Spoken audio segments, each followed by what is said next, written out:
From Flourish DX, this is the Psych Health and Safety Podcast. With workplace mental health becoming a safety prerogative, this is the source of information on psychological injury prevention and health promotion. Hi, and welcome to the Psych Health and Safety Podcast. My name is Jason and I'm one of the hosts of the show. The aim of the podcast is to rapidly increase the knowledge and application of psychological health and safety in workplaces worldwide. To help with this, we have regular guests from around the world who are leading the way in this important area. But before I introduce our guest and topic for today, allow me to introduce my co-host, Joelle Mitchell. How are you today, Joelle? I am enjoying the mild spring day today, but I'm bracing for summer. Yeah, it's been a bit of a on and off kind of spring in Perth. It's been beautiful one day, not so beautiful the next. We don't get really horrible weather like our Hobart or Melbourne. I think that's just how Perth springs are, right? It's winter and then summer and then winter and then summer and then it's just summer. Yeah, but we have a guest today in the studio. We do. Who came all the way from New South Wales, and we've given her some glorious weather today. We were entirely in charge of that. Yep. Yeah, so she should be thanking us. You're welcome. So because she's travelled so far, We shouldn't just carry on talking over the top of her. Yeah, it's kind of a bit It's a bit awkward. rude. Yeah. Yep. All right. So we'll introduce her in.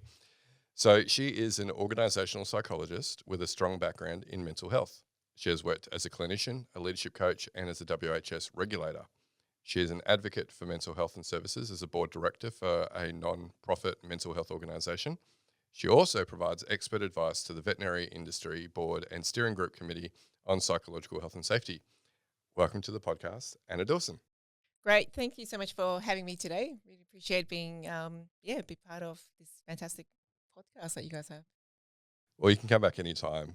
If you call it fantastic, that's terrific.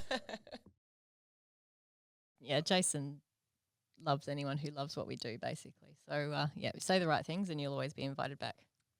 Yeah, and Noted. we can't promise like awesome weather like this all the time, but we'll try.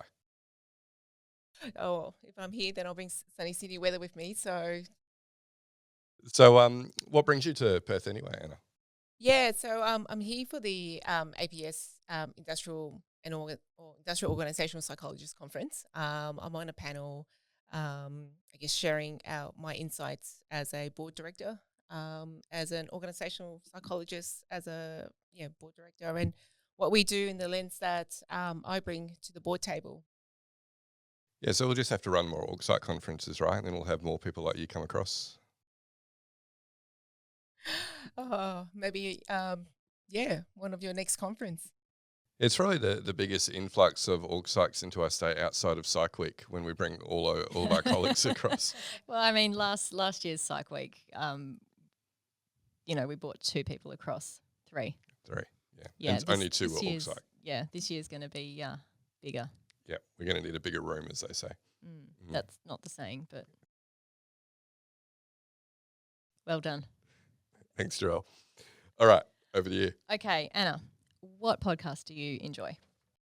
Yeah, look, I love your podcast, like I said. So, but other podcasts I listen to is 15 Minutes with the Boss. And it's something that it's enough for me to listen to on my commute to work. I love hearing about how other executives think, what they do, and in some ways kind of insight into their mind. So the work that I do, I can kind of use some of their languages as well.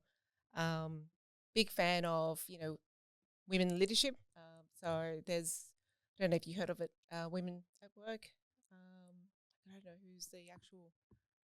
who creates it, but it's a great way to hear about other female leaders and what they do and how they influence at the executive level. Yeah, cool. You haven't been invited on that one yet, Joelle? I haven't. Oh, okay. Well, Not Thanks. yet. Thanks for pointing that out, if they're listening, Joelle's still waiting. So Moving on. Tell us about your professional career, please, Anna. Yeah, I've had a bit of a, similar journey to other organisational psychologists or psychologists working in this space in, psych health and safety.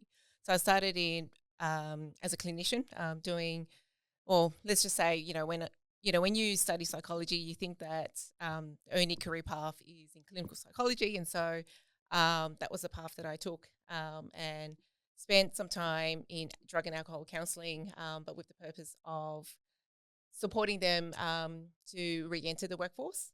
So that was my introduction into like what work is like, and from a clinical perspective. And then from there, I moved into more EAP kind of counselling and then coaching, and felt kind of disheartened that supporting from a return to work perspective or supporting the individual. A lot of the stories I heard was, well, it's the work factors that's causing me feeling this way. And as a psychologist, there was only so much that I could do at the individual level. And so that led me to taking a bit of a break from that and went back to uni and did my master's in org psych, really wanting to learn about,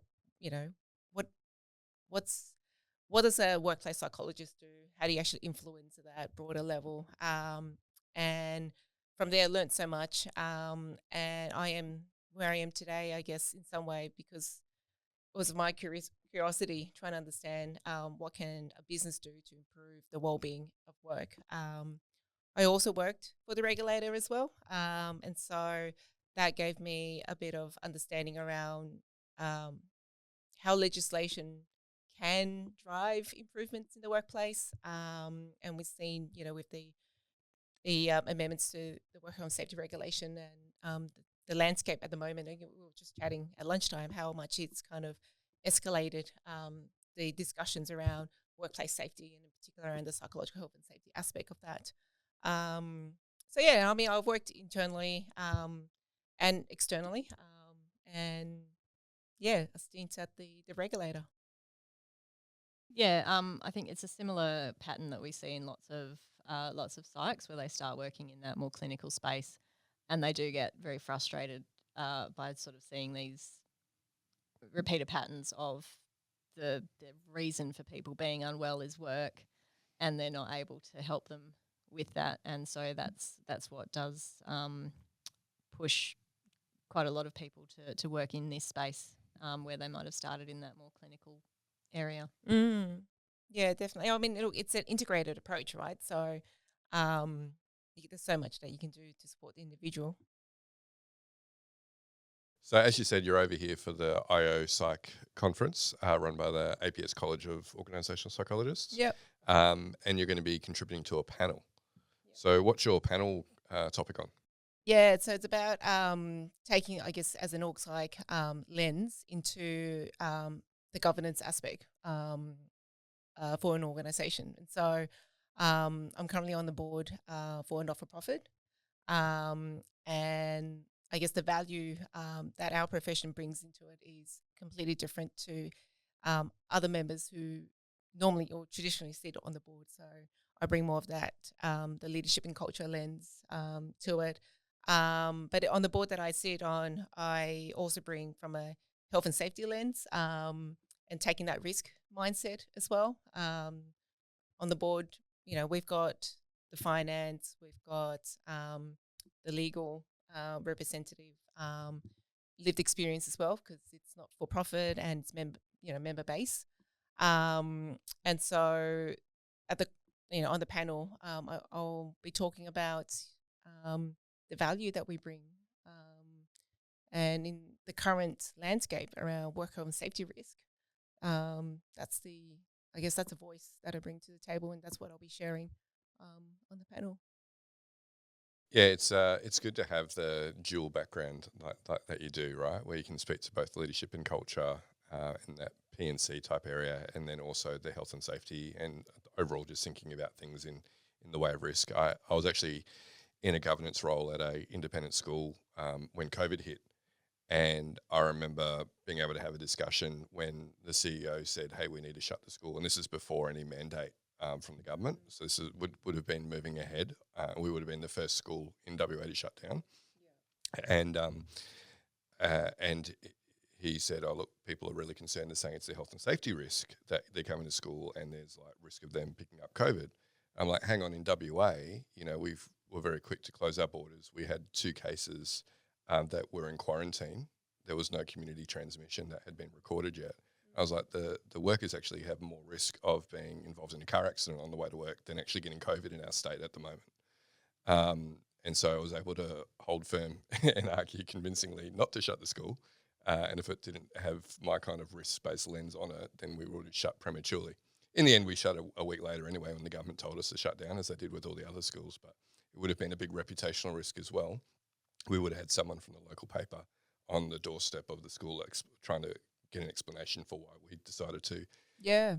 close the school when the government had been very clear to say keep the schools open at that point.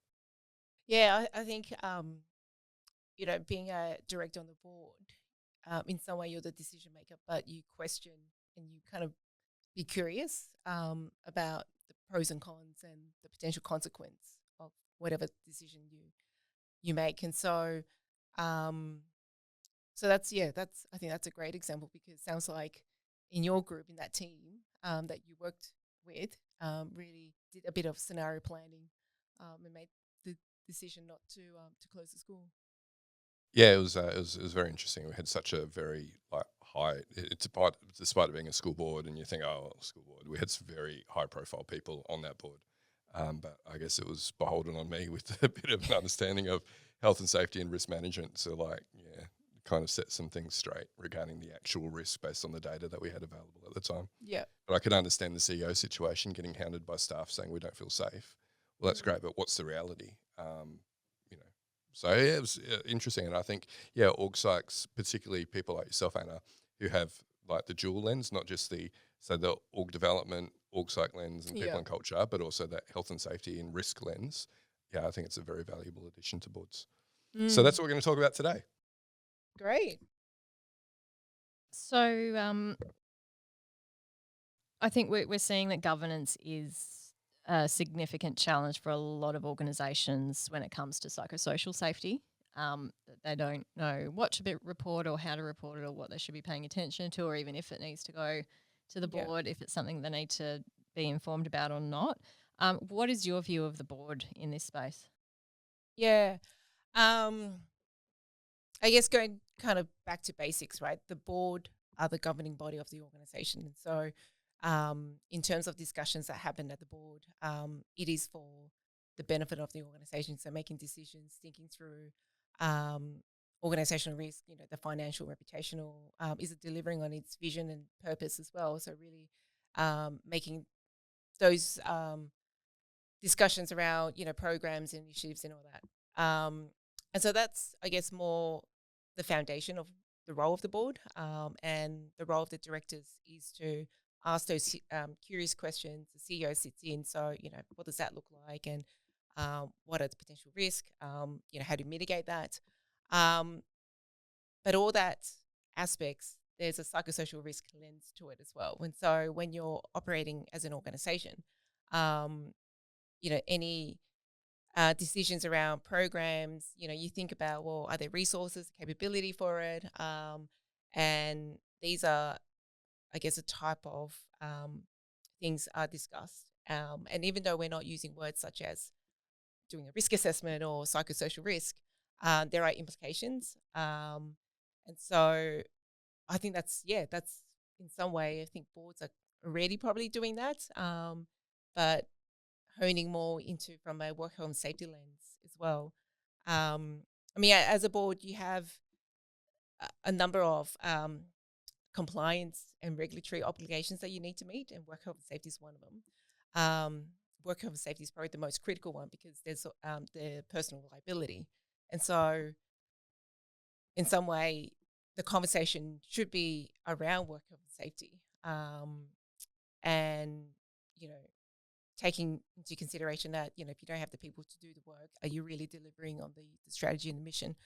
So I think that's how it kind of intertwines. And I guess the challenge is, traditionally the board is very focused on from the financial perspective, and really from a compliance, the corporation, the corporate side of stuff. But to make it simple, it's really about, well, let's talk about people. And that's where I think you could actually simplify a few things as well, rather than making it challenging in terms of reporting. Yeah. So there's connections, right? When you're looking at psychosocial hazards, there's clear connections to things like turnover, workers' compensation, employer of choice, reputation, all of those things. And then there's, sort of financial implications for those things. Um, and obviously the WHS lens as well. So what would good governance look like then if we were actually building psych health and safety into that process? Mm. The reporting, I think from that, I mean, the boards catch up. On our board, we catch up every month. Every second month is a strategic discussion. And so to build as part of, business as usual, it comes down to what the board expects in terms of the agenda items, what papers come through. And I think the board has such a critical role in that, in setting the tone in terms of the importance of psychosocial risk and work health and safety, by expecting what is to be submitted for those monthly board meetings. And that's where the management team, the CEO work together to ensure those oversights, those data and information sent up through to the board for an oversight around that. And I guess it comes back to that due diligence piece as well. Is the board aware around those operations and, what causes risk to the workers? And I think it's just about adapting and ensuring those reporting mechanisms are integrated as part of the board discussions. Some board, and we have a section specifically around work health and safety, but we also have emerging issues as well. And I think sometimes if it's not captured in work health and safety discussion, it might be captured under the emerging issues. And that is, and that's where, it's, I guess, from a risk perspective, you're talking about the future, right? So how do you actually mitigate some of the potential issues that might arise? Yeah.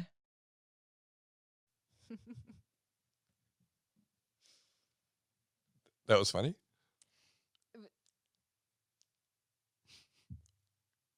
There was talking and then there was an abrupt end. That was the funny bit. Sorry, that was just me. Okay. Like I do that all the time as well. So it's probably just like, I don't know, can I call it jet lag? Sure. Yeah. We could cut that out, but we don't typically do a lot of editing. Sorry, Anna, it's going to stay in there. Do you need more psych health and safety in your life? Then head over to the Flourish DX Academy for several free on-demand e-learning courses. If you're an internal professional, follow Flourish DX on Eventbrite to register for any of our free fortnightly interactive webinars. Our flagship professional practice program is also exclusively available for internal professionals. The 12-week course blends theory, applied practice, and interaction with other professionals through live lectures and a monthly community of practice session. Find out more about all these learning opportunities or inquire about a bespoke in-house training at the Flourish DX Academy. www.45003.org. Now back to this episode. So we've talked about this a fair bit internally, and we've talked about it with other people around the place, around boards asking the right questions of workplace health and safety or people in culture to get the right information, and workplace health and safety and HR educating the board and giving them the right information to begin with. So I think there's like, what should we be giving? And boards wondering what should we be asking for as well, right? So I guess one of the questions that we wanted to cover with you is like, how can workplace health and safety professionals make psychosocial safety governance simpler for the board?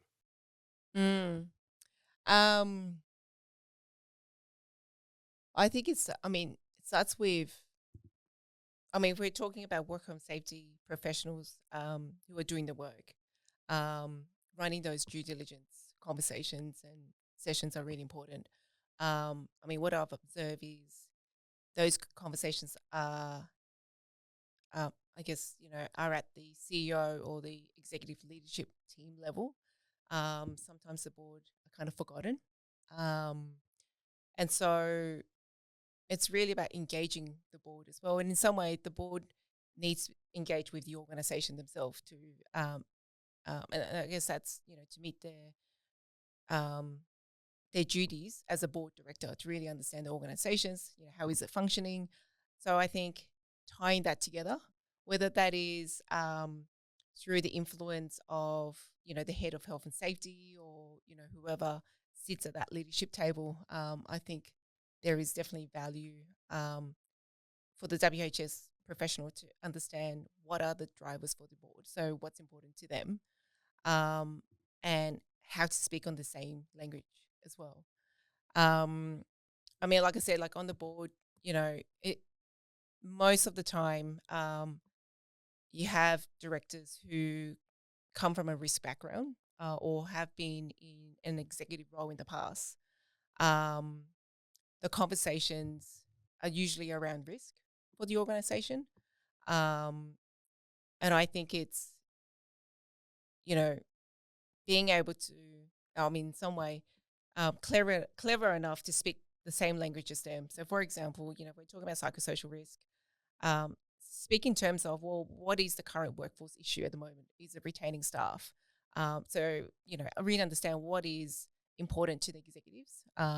Is it, business development and they're not meeting that? Or is it more around, I guess, from a not-for-profit perspective, engaging with stakeholders from the community?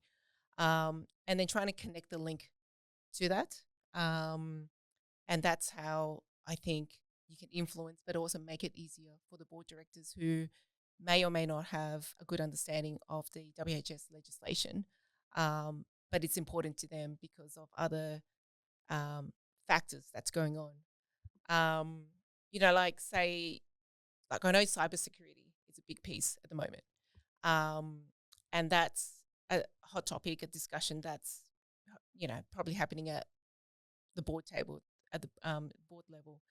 And so, well, what's the link? You kind of think about, well, how do I draw the link from cybersecurity and breach, or data breach, back to psychosocial risk and work health and safety? And we know that, if people are exposed to hazards and unmanaged risk, that can potentially lead to error, and that error could lead to a data breach, and so it's about, I think that's how you can kind of draw the link. So from the heads of profession really speaking the same language as the board directors, and, kind of driving the influence that way. Mm. No, I think that's great advice. Speaking the same language, but then drawing parallels to other hot topics, like you say, cybersecurity and data breaches. I know in mining there was always, and still remains, a big focus, as there should be, on avoiding fatalities. Yeah. Right. And we can talk about how exposure to psychosocial hazards, again, might lead to cognitive lapses, which leads to people, maybe having a fatality. So yeah, no, I think that is good advice. And then I guess simplifying the message, understanding that board members are often maybe board members on multiple boards, and they're not necessarily experts in your particular area, which might be around people, or it might be around risk, it might be around health and safety. And so how do you simplify the message so they can digest it quickly, and know when they need to take action or not? Yep. Yeah, definitely. I just had something in mind. Sorry, I completely. Oh, jet lag. We'll keep using that one. It's all right. No, we'll come back to it if you remember. Yeah. Yeah, I do often, working with clients, advise them to sort of think about, like, what are the pain points for the business, and those are the things that they should really be focusing on when they're making a business case for psychosocial risk or anything like that. I just remembered. So with the regulation that talks about, well, what are psychosocial hazards? Around the design and management work environments, equipment, substances and structures, and interactions with others in the workplace. And I think that's, like, psychosocial hazards are everywhere. So it's really about using those 4 domains to link it back to those bigger, broader issues that's affecting the organisation. Yeah, definitely. Wherever you can cluster things together is much easier for people to understand. Yeah. So, what's the role of the WHS regulator then if we're talking about like designing good governance? How does the regulator come into that? Mm. I think the regulator can play quite a big role in that aspect. So setting the standard, really, you know, articulating, well, what does it look like for officers? What does that mean? And I know Safe Work New South Wales attempted to do that by bringing all the professional associations that represents, I guess, a boardroom. You know, there was ARCD, uh, association representing the chief financial officers, um, and the people, the chief people officers, really coming together to lead the conversation. How do you actually increase knowledge around those due diligence obligations, and working with those professional associations to disseminate that information outwards as well. Um, I think more conversations need to be had with between the regulators and the professional associations, and I think that's how they can drive the due diligence aspects of that.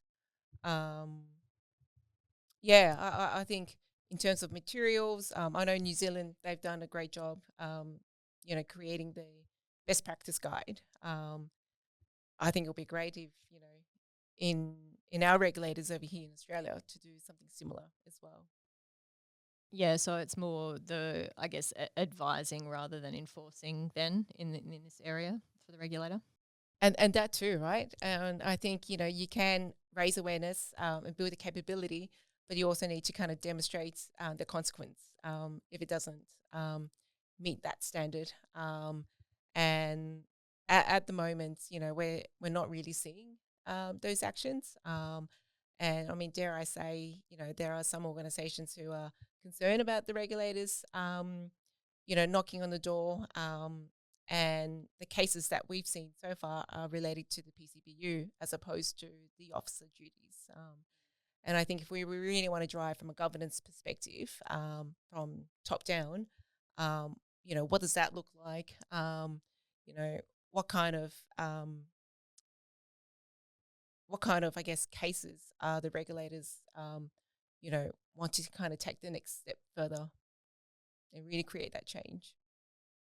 Yeah, so the adding an additional focus on officer duties then, which is within the remit of the regulator through the Act. Yeah, okay.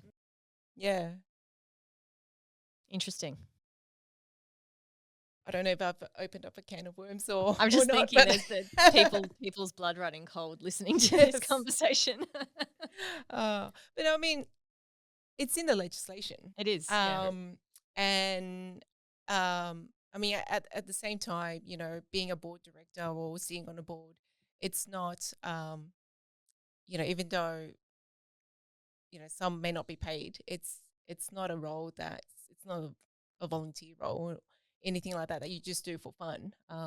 There are quite, important responsibilities. And, not only are you, if you don't, meet your due diligence, not only are you kind of causing harm to the workers, but also to the whole community that they serve as well. And I think that's the important part, kind of drawing back to that bigger picture.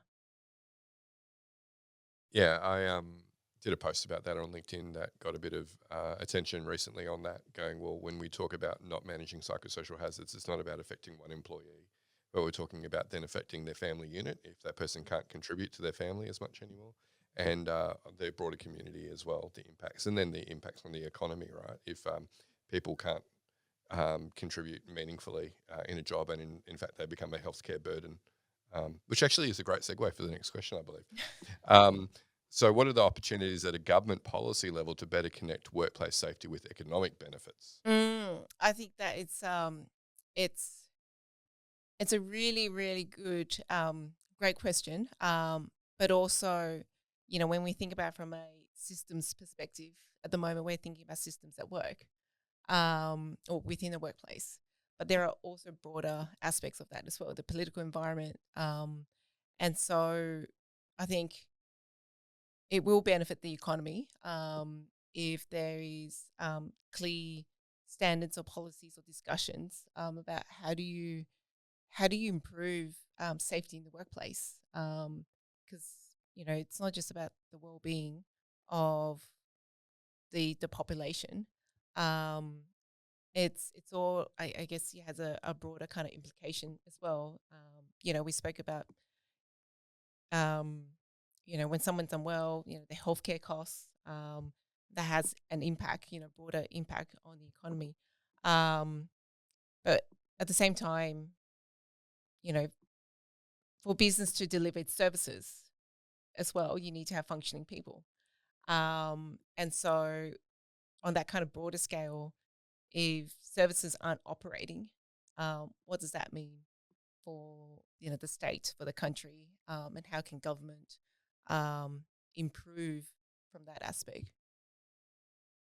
Yeah. And it ties in with, I guess, even going back to 2020, right, with the Productivity Commission inquiry report, and one of the key recommendations to improve the economic outlook, particularly with the rapidly rising mental health burden, or mental illness burden, I should say, on the health system, was to elevate psychological health and safety to the same level as physical health and safety.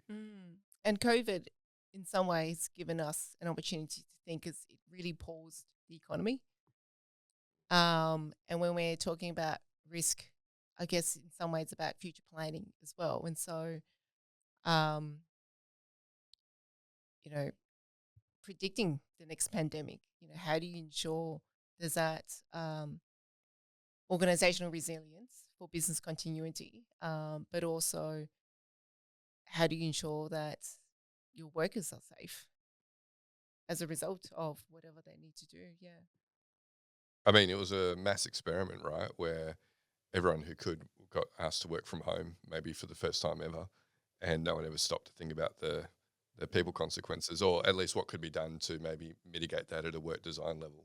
There was a lot of talk about telemedicine at that point in time, and saying we need to give people better access to downstream mental health, kind of access to psychologists and that sort of thing. But they weren't really thinking about how what could be done at a work design level to maybe mitigate some of the requirements for downstream assistance. Yeah. I mean, going back to our earlier question around, what can the board how can the board and the workplace safety teams or the specialists partner up and collaborate, or improve their collaboration around that space. And I think scenario planning is one way. I mean, if there's any way, as part of the board, kind of annual retreat or strategic discussions, wouldn't it be great if the workplace safety team can actually pitch a scenario to the board and get them thinking about the potential risk? What does that mean from a business perspective? How do you mitigate those risks as well? And those events may not occur, but it's getting them to put those protective factors in place, and it will benefit the organisation overall. Yeah, absolutely. Well, it's been a really great discussion with you, Anna. I reckon the people who come along to your panel over the next couple of days are going to be in for a treat. But one of the questions we like to ask all of our guests at this point in our podcast is, if you were to think about the future of workplace mental health, what would your hopes for that future be? Yeah, so given that we were just talking about the economic implications, and I think it would be great to have a representative for that, policy, that government level, to really advise about, what are the impacts on the well-being of the people, and really taking that safety lens. And, a lot of organizations have specific roles that focuses on psychosocial risk. But if we were to take that to the next level at the government policy level, having advisors to really think through the implications, I think that will be that would be great. Are you putting your hand up for that role No. at some point in the future? No, I think that is such a big job. But it will, whoever's interested, I think that will definitely increase the maturity for, for government policy, and then, that will trigger down to organisation level as well. I reckon Jen Lowe would be a good candidate for that in like 5 to 10 years, I reckon. Yeah. Probably. Just You heard it here first. Yeah. The coordination that would have to go on there, though, like. Yeah. Not that I wish that on her, but she seems to be a sucker for punishment. She does, yeah. So, I think she'd be great for the role. I mean, look, when we think about from a state level, we've got, the chief health officer or like chief medical officer, right? What about a chief safety officer for the policy development? Well, let's see what happens in 20 years, maybe. All right. So, last question for you today. What are your words of advice for listeners who want to work in the field of psych health and safety? Yeah, I think it's such a great time at the moment to really enter, right? 20 years ago, psychologists working in that wellbeing space or mental health at work space, it's, just, hitting a brick wall. And same with, I guess, work health and safety professionals as well. So I think, there's opportunities, there's heaps of roles out there. I think it's just giving it a go. But also at the same time, for others in risk roles as well, I think that's an opportunity to really take that risk lens or governance lens and influence and improve the business operations from a people perspective. Yeah, and we keep saying this, right? There's so many pathways into this work, and there's so many ways to leverage your existing role or profession in this work as well. It doesn't just have to be org psychs doing the work. No, not at all. And same goes with the board as well. Like, I really think that more safety professionals, if not already, should put their hand up to sit on boards. I think the systems thinking lens, the governance aspect, and given work health and safety legislation is one critical piece of of the duties of the directors. I think that's where you can really influence from the top and create those changes. Yeah, it does lend itself to governance, doesn't it? Where it's noses in, fingers out, and really thinking about the broader systemic levers that can be pulled, I guess, to get the desired outcomes. Yep, exactly. Awesome. Well, that's a great place to leave it. Anna, thank you so much for coming on and flying all the way from Sydney to be with us today. Just us. Just us. We hope you enjoy the rest of the conference and all the other org psych nerds who will be going along as well. I'm sure they'll have a great time. Great. Thank you so much for having me. All right, listeners, that brings us to the end of this episode. Remember, we do record these when we have the interviews with our guests, and you can catch all of those videos on the Flourish DX YouTube channel. We do take snippets, the best of the best bits, and they go on the LinkedIn Flourish DX page.